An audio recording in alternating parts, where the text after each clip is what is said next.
주옵소서. 예수님의 이름으로 기도합니다. 아멘. 계속해서 사도신경 강해를 하고 있습니다. 오늘은 하늘에 오르사 전능하신 하나님 우편에 앉아 계시다가 근데 아마 하늘에 오르사까지밖에 못할 것 같아요. 지난주 말씀을 여러분 이렇게 잠깐 기억해 보시겠어요? 지난주 말씀이 장사한 지 사흘 만에였어요. 장사한 지 사흘 되었다. 이거 중요한 핵심은 예수님의 실질적인 죽음이었다라는 거예요. 초기 유대인들이 죽음을 믿지 않았죠. 죽음에 대한 신앙 고백이 우리에게 필요했습니다. 이것은 단순하게 죽음만을 부정한 것이 아니라 죽지 않으니까 그 다음에 뭐도 없는 거예요. 부활도 없는 거예요. 승천도 없는 거예요. 재림도 없는 거예요. 예수님이 죽지 않으시면 그 다음에 우리가 믿는 기독교적 진리는 하나도 존재할 수 없다라는 거예요. 그냥 다 허구가 될 수밖에 없는 거예요.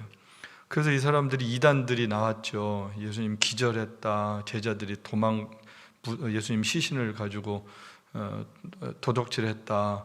또 여자들이 무덤을 잘못 찾아갔다. 빈 무덤으로. 또 제자들이 환상을 봤다. 이런 이단들이 계속해서 나오게 되고 결국은 참 사탄의 전략들이죠.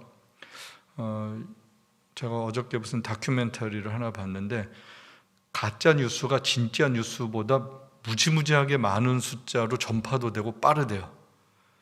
사람들은 진짜를 믿는 것이 아니라 가짜에 더 마음이 있는 거예요. 그러니까 예수님 당시에도 실질적으로 십자가 부활이 있었음에도 불구하고 여러분 정말로 그랬으면 많은 사람들이 진짜 믿어야 되잖아요. 근데 대부분의 사람들이 믿었습니까? 안 믿었습니까? 안 믿었어요. 안 믿었어요. 가짜를 믿은 거죠. 진짜를 믿은 게 아니라. 여러분 왜 그런 것 같으세요? 이 세상이 누가 다스리고 있어요? 사탄이 다스리고 있죠. 사탄은 한편으로는 뭐예요? 거짓의 아비예요. 거짓말하는 자예요. 그러니까 거짓의 영이 세상에 난무하고 있으면 거짓된 세상 속에서 살면 사람들은 거짓에 현혹되게 되어 있습니다. 늘 그래요. 그래서 진짜를 못 믿는 거예요. 진짜를. 예수 그리스도께서 죽으셨다. 이 믿음 오늘날까지 역사 속에 믿는 사람이 많지 않아요. 사실임에도 불구하고 진짜임에도 불구하고 믿지 않는 세상, 거짓에 빠져 있는 세상에 대해서 우리가 알게 됩니다. 죽음과 부활이라는 기독교의 근본 진리를 부정하는 사탄의 전략이다. 그냥 이렇게 생각하시면 돼요. 또 하나는 이 완전한 죽음의 의미죠. 육체로 오신 예수님의 십자가의 죽음을 강조하기 위해서 장사라는 단어를 많이 사용합니다. 죽음이라는 단어를 많이 사용합니다. 신약 성경의 그 십자가 사건에 보면 죽음 굉장히 많이 나오죠. 결국은 예수님의 십자가에서 완전히 죽으셔야만 되는 이유가 있어요. 그래야 우리의 죄가 완전히 없어집니다. 여러분 그렇죠? 예수님이 완전히 죽으셔야 우리의 옛사람이 죽는 거예요. 예수님의 완전한 죽으심을 통하여서 우리에게는 자유가 있게 되고요, 소망이 있게 되고요, 용서가 있게 되고요, 구원이 있게 된다라는 거예요. 그래서 그 이후에 우리들에게 있어서 뭐가 두렵지 않은 거예요? 이제 자유를 누리게 됐으니까 죽음이라는 게 두렵지 않은 거예요. 사망의 권세를 이겼다라는 거예요. 사망의 권세를 이겼다. 죄에 쏘는 것이 뭐냐? 사망이거든요. 결국은 죄가 우리에게 주는 것은 사망이었어요. 근데 그리스도의 죽음을 통하여서 죄의 권세가 더 이상 주장하지 못하게 됐어요. 우리를 다스리지 못하게 됐다라는 거예요. 죽음을 예수 그리스도께서 부활을 통하여서 이기시기 때문에 그렇습니다. 제가 지난주에 음부에 내려가사라는 부분을 말씀을 드렸어요. 우리들의 사도신경에는 없지만 다른 모든 사도신경들에게는 있는 내용. 왜 한국교회에서는 이 부분이 삭제되었을까? 이 부분 설명이 길어질까 봐 지난주에 다 못 말씀을 드렸는데 오늘 이 부분을 좀 설명을 드리면 음부에 내려가사라는 결국은 그럼 이 음부에 내려갔다라는 의미가 뭘까라는 거예요.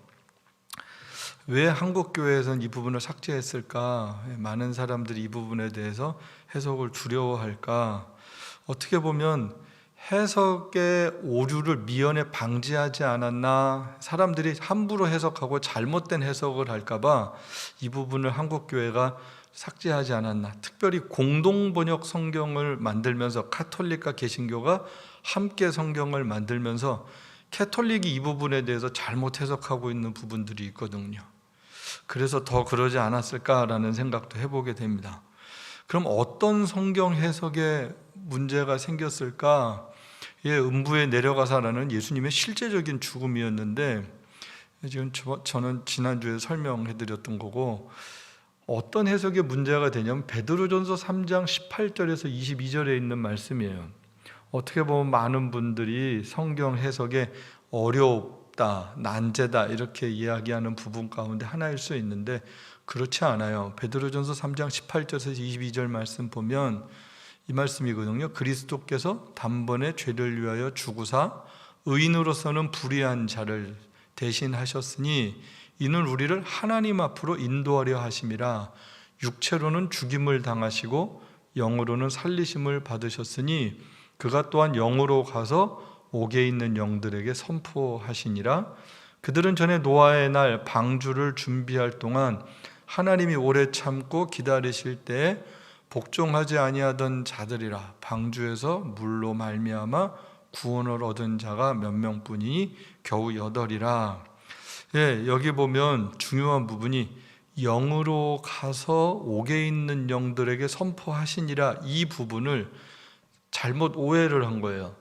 즉 예수님께서 죽으시고 부활하시는 그 4일 동안 예수님께서 영으로 옥에 있는 영들에게 가셔서 그들에게 복음을 전하셨다라고 잘못 해석하는 내용들입니다. 근데 그런 내용이 아니죠. 이 내용은 영으로 가서 이 부분에 있어서는 노아 당시 생명을 주시는 그리스도의 영, 이건 루이스 폴커프 조직신학뿐만 아니라 많은 개혁주의 신학자들은 이 부분을 그렇게 봅니다. 그리스도께서 성령으로 노아 당시에 역사하셨다고 해석을 하는 거예요. 즉 그리스도의 영으로 말미암아 노아가 하나님의 은혜를 입어서 방주를 짓고 그 자체가 복음을 전하는 사역이었다라는 거예요. 그게 하나님께서 하셨던 사역이었다. 그리스도의 영으로 하신 사역이었다. 그러니까 옥에 있는 영들은 어떤 영이에요? 그럼 그 당시에 노아 당시에 순종하지 않았던, 그래서 모두 다 심판을 받았던, 그래서 베드로서가 기록될 당시에 그들은 다 어디 있는 거예요? 음부에 갇혀 있는 상태가 된 거죠. 그 영들에 대한 이야기입니다. 결국은 이 말씀은 예수 그리스도께서 죽으시고 부활하시는 그 4일 동안 음부에 내려가셨다라는 그런 이야기가 아니라, 지난주에 우리가 개혁주의 신학자들의 해석이 뭐였어요? 하이델베르그 요리문답에서 가르치는 것처럼 십자가에서 당한 고통을 지옥의 고통으로 표현하였고, 그 십자가를 하나님께 버림받은 고통의 상태를 묘사한 것이라는 거예요. 그게 음부의 죽음을, 음부의 고통을 맛보셨다라고 해석을 한다라는 것이죠. 그래서 그리스도의 죽음, 그리스도의 부활이 우리에게 주는 교훈이 무엇인가 하면, 그리스도의 죽음으로 더 이상 우리에게 영원한 죽음이 존재하지 않습니다. 그렇죠? 저와 여러분이 육체적으로 죽어요. 언젠가는 다 죽습니다.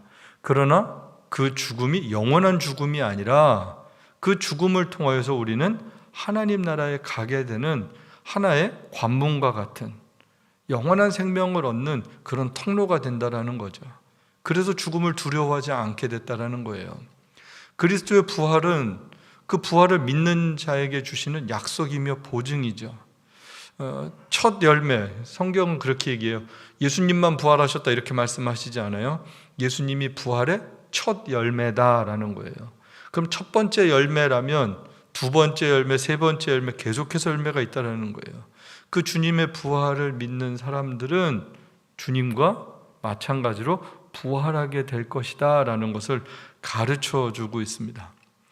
근데 오늘은 이 부활과 승천 사이에 이제 주님께서 하늘에 오르시기 전에 사도행전 1장 3절 말씀을 보면 고난받으신 후에 또한 그들에게 확실한 많은 증거로 친히 살아계심을 나타나서 40일 동안 그들에게 보이시며 하나님 나라의 일을 말씀하셨다. 사도행전 1장 3절은 무슨 말씀이냐 하면 예수님께서 부활하신 이후에 얼마 동안 땅에 더 남아 계세요? 40일 동안 남으셨어요. 40일 동안 계시면서 제자들에게 하나님 나라의 일을 말씀하셨다, 이렇게 가르쳐주고 있습니다. 그렇죠. 제자들에게 나타나시죠. 여러 번 나타나시죠. 그리고 정말로 주님이 부활하신 것을 실감나게 그들은 경험하게 됩니다. 부활하신 이후에 승천 사이에 그 40일의 이야기는 성경이 많은 부분을 기록하고 있지는 않아요. 많은 스토리가 있지는 않아요. 그런데 분명한 것은 사도행전에서도 분명하게 지금 말씀하고 있다라는 거. 40일 동안 제자들과 함께 하셨다. 많은 말씀을 하셨다.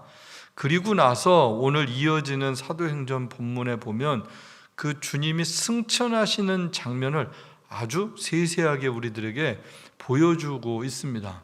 승천을 앞두고 예수님이 말씀을 하세요. 여기 보면 4절 말씀을 보면 예루살렘을 떠나지 말고 약속하신 것을 기다리라. 이거 누구 기다리는 거예요? 성령 기다리는 거예요. 성령 기다리고 기도해라. 예루살렘을 떠나지 말아라. 핍박이 있고 어렵지만 떠나지 말 것에 대해서 말씀을 하세요. 5절은 성령으로 세례를 받을 것을 말씀합니다.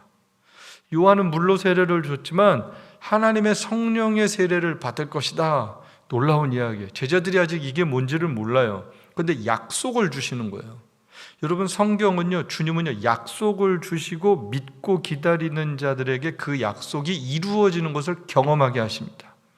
그래서 믿음은 하나님의 말씀을 믿고 기다리는 거예요. 바라고 소망하는 거예요.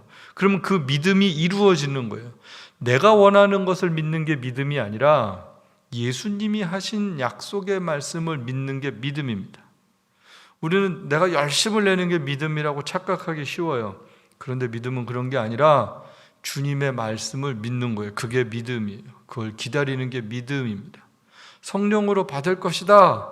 예, 제자들이, 많은 사람들이 봤어요. 그런데 500여 명이나 봤는데 다 가고 120명 남죠. 결국은 누가 성령 받는 거예요? 믿고 끝까지 기다렸던 120명이 성령 받습니다. 그리고 그들이 능력을 입고 증인이 되는 거죠. 제자들이 질문을 해요.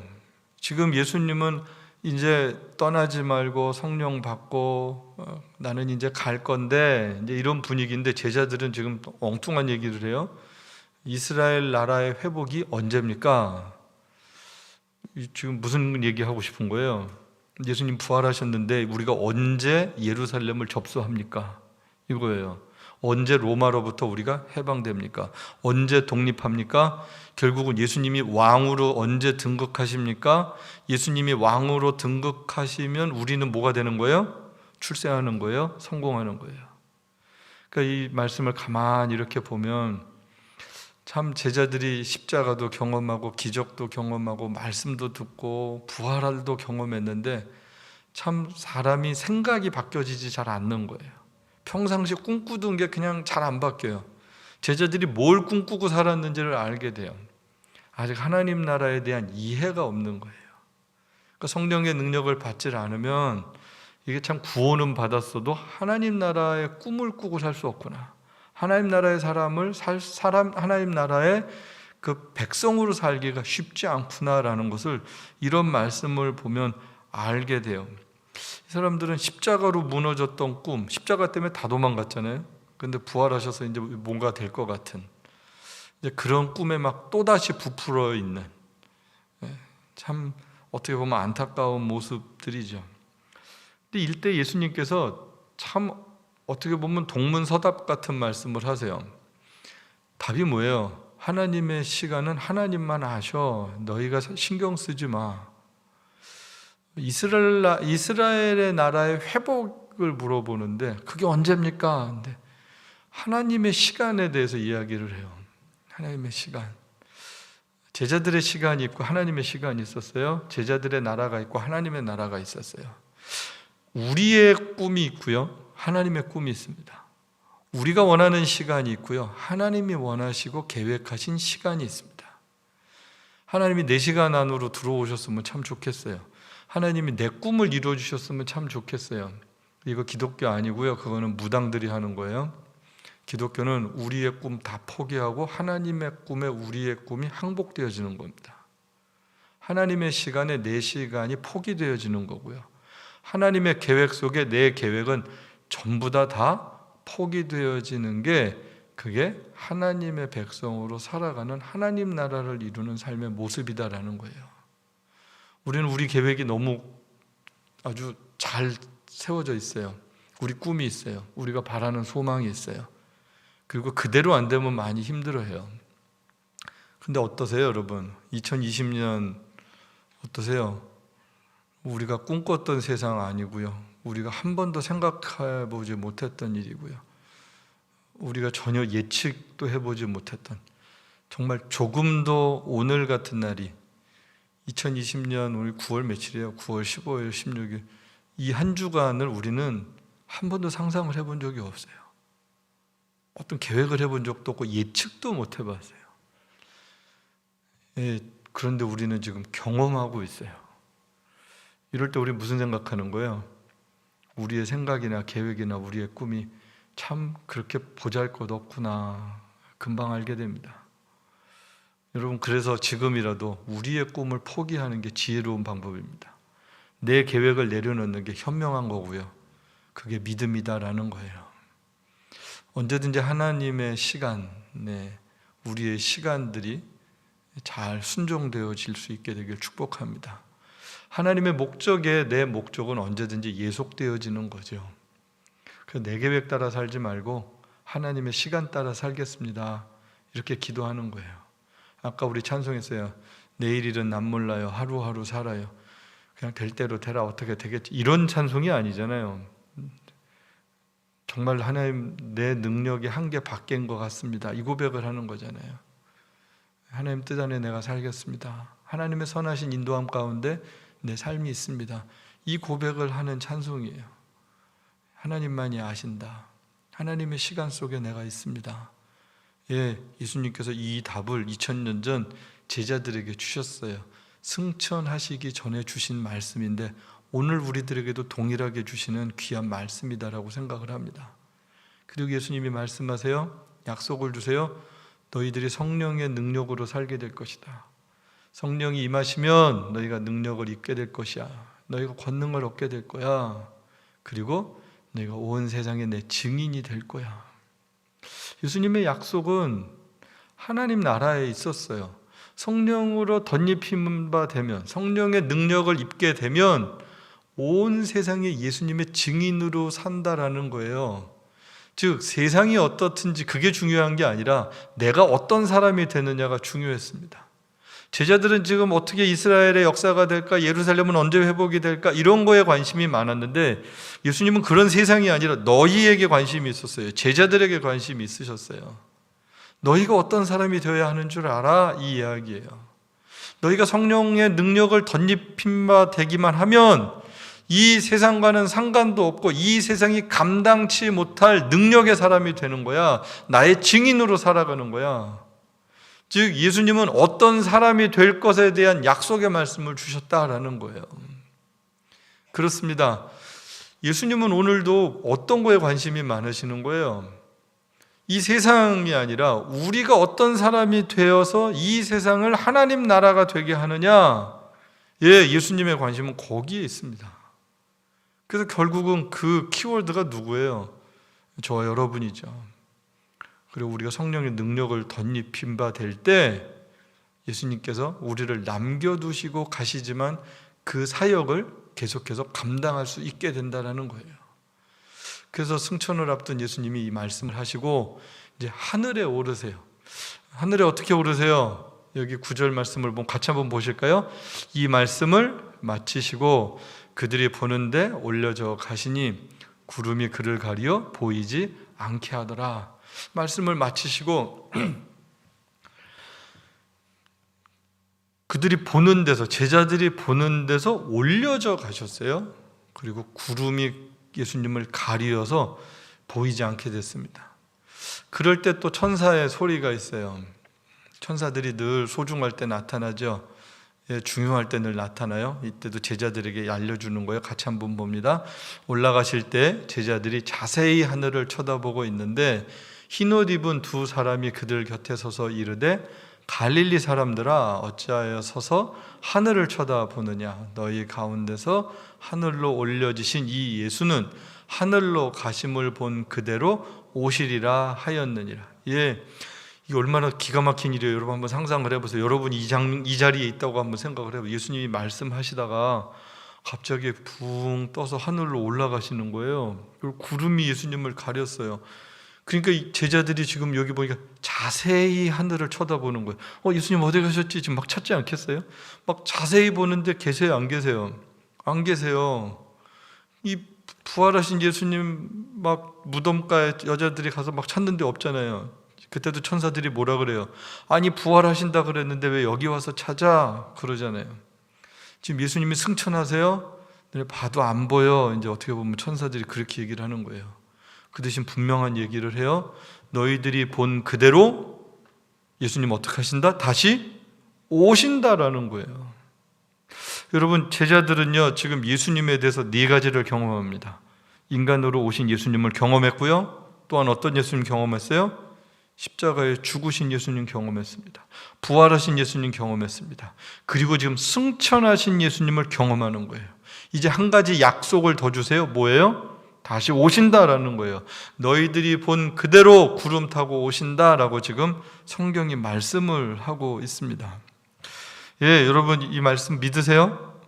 예, 예수님 다시 오시는 걸 믿는 게 이 시대에 한 가지 우리가 기다려야 되는 그런 믿음이죠. 여기 보면 하늘이 이제 어떤 곳인가라는 거예요.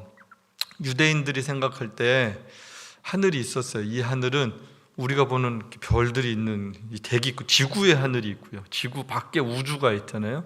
그 우주 너머를 하나님 나라 하늘 이렇게 생각을 했어요. 그곳에 하나님이 계신다. 그런데 성경적 하늘은 그런 하늘이 아니죠. 성경적 하늘의 핵심은 뭐예요? 하나님이 계신 곳이에요. 하나님이 계신 곳. 즉 하나님이 계셔서 하나님이 통치하시는 곳, 그곳이 하나님 나라의 가장 핵심적인 내용입니다. 우리가 어딘지 어떤 환경인지 정확히 알 수 없어요. 하나님 나라의 속성들은 알려줬어요. 거룩함, 요한계시록의 새하늘에 대해서 여러 가지 그림들을 보여줘요. 거룩한 곳, 빛나는 곳, 아름다운 곳, 눈물과 고통과 슬픔이 없는 곳, 이런 속성들을 보여주지만 그곳이 장소적으로 어딘지 우리는 알 수 없어요. 그런데 분명히 그 하나님 나라는 실제한다라는 거예요. 여러분 천국을 믿으세요? 예, 하나님 다스리시는 그 천국이 계신 거 실제하는 장소예요. 많은 사람들이 이 천국에 대해서도 오해를 했습니다. 진짜 천국을 믿지 못하는 거예요. 실제하는 천국을 믿지 못하는 거예요. 실제하는 장소인데 사람들이 오해를 해요. 그래서 천국에 대한 오해가 뭐냐면 하루하루 착하게 감사하게 살면 그 하루가 천국이 이런 생각을 하는 거예요.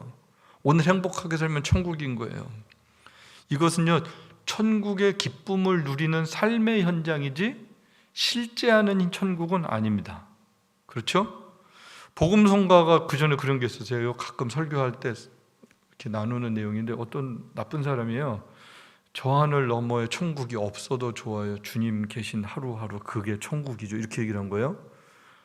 반만 맞아요. 반이 틀려요. 그럼 몇 점이에요? 50점이에요. 물론 하나님과 동행하는 하루 천국의 삶이에요. 그런데 없어도 좋아요? 아니요. 큰일 나요. 그곳이 있어야 돼요. 여기서도 천국을 누리고 살다가 영원한 그 나라에 들어가는 거예요. 그 나라 백성으로 살아가는 거예요. 주님 모시고 사는 하루가 천국인 건 맞지만 그게 다가 아니다라는 거예요. 영원한 하나님 나라가 있다라는 거예요. 사회구원론자들이 있어요. 우리가 사는 세상을 이상국가로 만드는 거예요. 그 천국을 만드는 거예요. 유토피아를 꿈꾸는 거예요. 예, 그것도 이것은 어떻게 보면 구약의 이스라엘 백성들에게 하나님이 하셨던 말씀이 제사장 나라 같은 거예요. 너희가 거룩한 제사장 나라가 돼서 하나님의 공평과 정의와 사랑과 은혜와 그 하나님의 기쁨을 누리고 살아가는 삶을 하나님을 모르는 나라 사람들에게 그 공동체가 보여주는 거예요. 그게 제사장 나라예요. 그런 나라가 되면 많은 사람들이 그들을 보고 누구를 아는 거예요? 하나님을 아는 거죠. 그래서 하나님의 백성이 되는 거예요. 원래 다 하나님 나라였잖아요. 근데 사탄에게 빼앗긴 나라 백성들을 이스라엘 백성들이 제사장처럼 살면서 하나님 나라를 보여주는 거거든요. 그래서 하나님 나라가 이런 거구나라고 알게 해주는 거거든요. 그래서 그 영원한 나라를 믿음의 눈으로 바라보고 그 하나님의 은덕을 따라서 살면서 그 그리스도를 통해서 완성될 나라에 들어가는 꿈을 꾸는 것, 그게 하나님 나라죠. 근데 이 세상을 하나님 나라로 만들겠다라는 거예요. 유토피아로 만들겠다. 공산주의자들이 그랬고요. 결국은 그들이 만드는 세상이 아름다웠어요? 아니요. 다 망하고 더 처참하고 더 피폐하고, 하나님 없는 유토피아를 제도적으로 꿈꿨는데 결국은 인간의 악은 그런 이데올로기로 이루어지지 않는다라는 거예요. 이 땅에 어디에도 선한 것이 없어요. 선한 나라가 없어요. 좀 그럴듯한 나라가 있고 복지가 좀 잘 된 나라가 있고 살기 좋은 나라가 있을 뿐이지, 그렇다고 해서 거기에 악이 없냐? 아니요. 또 다른 악들이 편만에 있습니다. 이 세상 어디에도 그 하나님의 나라와 비교가 될 만한 것은 없다라는 거예요. 그래서 우리는 늘 어디를 꿈꾸는 거예요? 그 나라를 꿈꾸는 거예요. 그 나라를 소망하고 그 나라를 바라보는 거죠. 예. 천국은 전능하신 하나님의 통치하심으로 완전한 하나님의 나라입니다. 그래서 이 나라는 뭘 통해서 완성이 되는 거예요? 예수님의 재림을 통해서 완성이 되는 거죠. 여러분 믿습니까? 그래서 예수님의 재림이 와야 영원한 하나님 나라가 완성되는 거예요. 그래서 미리 already not yet, 저희 말씀 많이 드렸잖아요. 이미 임한 하나님의 나라, 그러나 아직 완성되지 않았다. 주님이 오실 때 종말의 하나님 나라가 완성되어진다라는 것이죠. 그럼 예수님께서 하늘나라에 오르셨다라는 그 의미가 뭘까? 이것은요, 요한복음 17장 5절에 분명하게 말씀해요. 아버지여, 창세전에 내가 아버지와 함께 가졌던 영화로서 지금도 아버지와 함께 나를 영화롭게 하옵소서라는 거예요. 창세전에 하나님, 성자 하나님, 성부 하나님, 성령 하나님, 삼위일체 하나님이 세상을 창조하시죠. 그래서 태초에 하나님들이 세상을 창조하셨어요. 그리고 예수님께서 세례를 받으실 때도 삼위일체 하나님이 현현하시는 거예요. 삼위일체 할 때 제가 말씀을 드렸어요. 예수님이 인간의 몸을 입고 이 땅에 오신 거잖아요. 그러다 보니까 정말로 비천하게 오셔서 죄인들과 함께 사셨고 죄인들에게 능욕도 받으시고 조롱도 받으셨단 말이에요. 그런데 하늘에 오르셨어요. 그럼 더 이상 그런 인간적인 조롱과 비천함을 더 이상 겪지 않으시는, 다시 어디로 돌아가시는 거예요? 거룩하신 하나님의 자리로 돌아가시는, 그래서 영광스러운 자리로 올라가시는 것에 대한 그 영광의 회복에 대한 말씀하셨어요. 그래서 인간의 몸을 입고 오셨던 예수님이 다시 영광스러운 하나님의 자리로 회복되시는, 그래서 승천을 통해서 예수님의 영광이 회복되어지는 거예요. 구약의 하나님의 영광의 광채를 우린 출애굽기에 보면 모세가 시내산에 올라갈 때 말씀하시잖아요. 모세는 오는데 백성들은 근처에도 오지 마, 오면 죽어. 나의 거룩한 영광 때문에 백성들이 오면 죽는다. 모세만 특별하게 하나님의 은혜를 입고 산에 부름을 받을 때 말씀하세요. 영광스러운 하나님의 빛 때문에 사람들이, 죄인들이 감당을 못하는 거예요. 신약에서도 예수님의 승천하신 이후에 누가 이 빛을 그나마 경험을 하는 거예요? 잠깐. 바울이 경험하게 되죠. 바울이 핍박하러 예수님 믿는 사람들을 잡으러 갈 때 예수님께서 만나시잖아요. 왜 나를 핍박하느냐? 그러면서 바울이 어떻게 돼요? 장님되죠. 눈이, 그 빛으로 인하여 눈이 멀어요. 3일 동안 눈이 머는 거예요. 아무것도 못하고 그 빛의 쬐임을 받아서 거룩한 영광의 빛을 조금 경험을 하게 되는 거예요. 그 바울이 만난 예수님, 요한계시록 1장 17절도 보면 요한이 예수님을 만나면서 고백을 해요. 그 거룩한 주님의 음성을 들으면서 뭐라고 고백을 하냐면 내가 죽게 됐다라고 얘기를 하는 거예요. 죽게 됐다. 이사야도 같은 말을 하거든요. 화로다, 내가 죽게 되었다. 하나님의 거룩함을 경험하게 되는 순간 막 그 빛으로 기쁘게 나아가는 게 아니라 우리의 죄성들이 드러남과 그 거룩한 빛 앞에서 우리는 어쩔 줄 모르는 존재가 됩니다. 그분의 은혜가 아니면 생존할 수 없는, 그분의 국률하심이 아니면 그 빛 앞에 누구도 나아갈 수 없는 존재가 된다라는 거예요. 지금 예수님께서 하늘에 오르셨다라는 것은 그 영광의 자리로 회복되시고 그 영광의 빛으로 다시 그 능력으로 나타나셨다라는 거예요. 그렇게 해서 그 영광의 빛을 바울이, 요한이 잠깐 아주 조금 경험하게 됐다라는 거예요. 그 빛이 드러나니까 그 빛 앞에 오늘 우리도 빛의 비추임을 받으면 우리들은 그 다음에 어떻게 되는 거예요? 그 빛의 비추임을 받으면 오늘도 많은 사람들이 그리스도의 빛의 비추임을 받아야 뭐를 알게 돼요? 우리를 알게 돼요. 우리가 누군지를 알아요. 우리의 죄성이 드러나는 거예요. 그리고 그 빛 앞에서 내가 거룩하지 않고 그 하나님께 나아갈 수 없는 사람이구나라는 것이 실감이 나는 거예요. 즉 그리스도 앞에 있어야 내가 누군지를 알게 됩니다. 죄인들끼리 있으면 어때요? 누구 죄가 큰지 갖고 싸우잖아요. 누가 좀 덜 죄 졌는지 싸워요. 죄인들끼리 싸우는 거예요. 누가 좀 덜한지 더한지. 거룩함 갖고 싸우는 게 아닌 거예요. 하나님의 빛 앞에 있을 때는 완전 다른 개념입니다. 아무 말도 못하는 거예요. 아무 말도. 내 의를 어느 것 하나 내세울 수가 없어요. 여러분, 하나님의 거룩한 빛 앞에서 우리 무슨 할 말 있을 것 같으세요?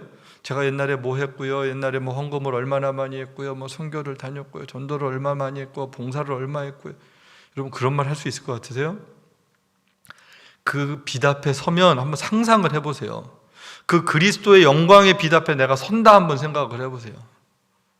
그렇죠?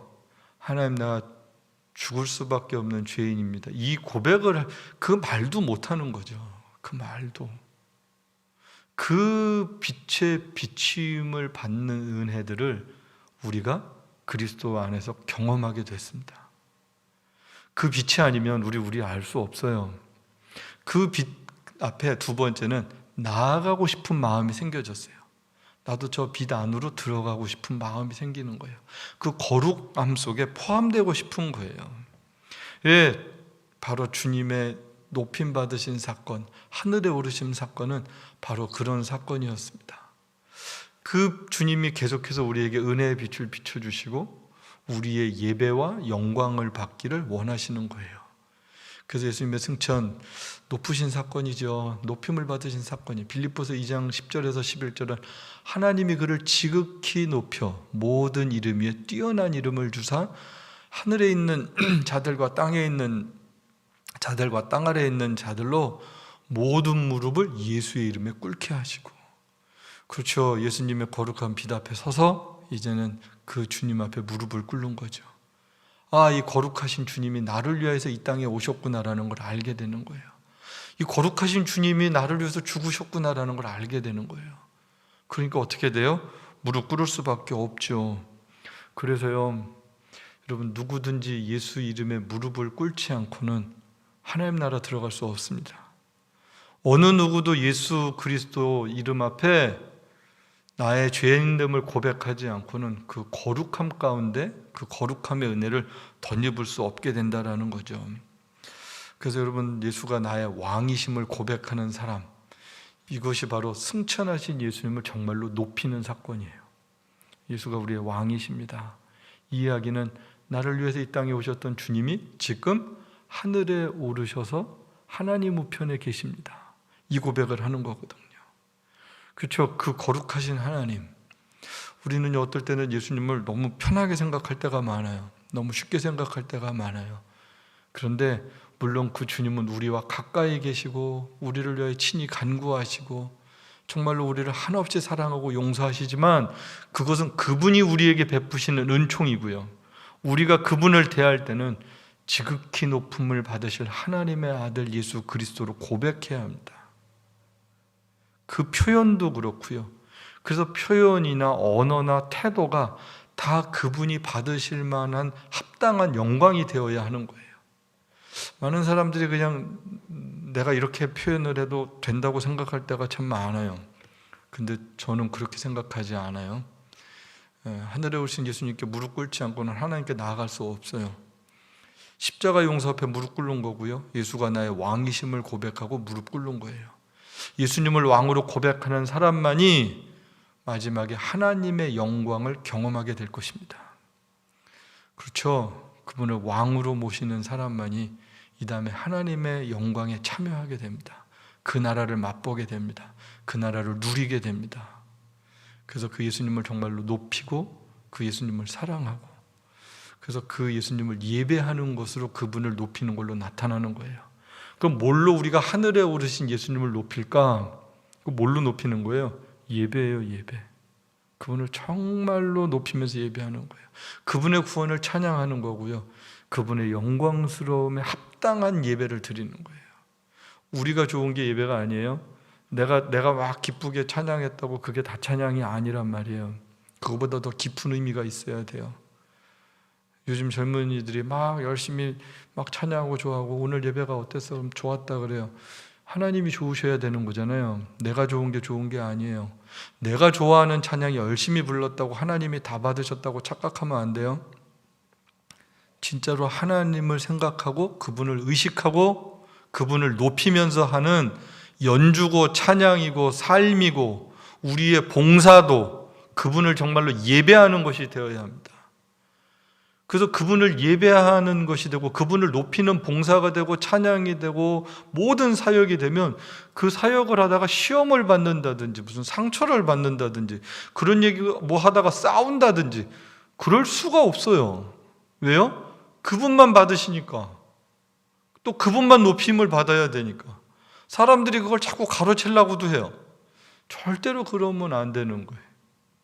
그래서 정말로 우리의 모든 신앙의 태도가 냉정하게 진실하게 그 하늘에 계신 하나님을 높이는 것인지를 늘 깊이 있게 생각해야 합니다.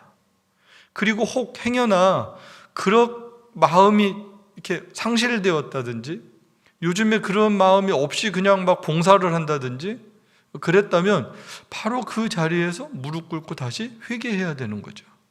하나님, 내가 하나님을 높이는 일을 해야 되는데 그러지 않았습니다.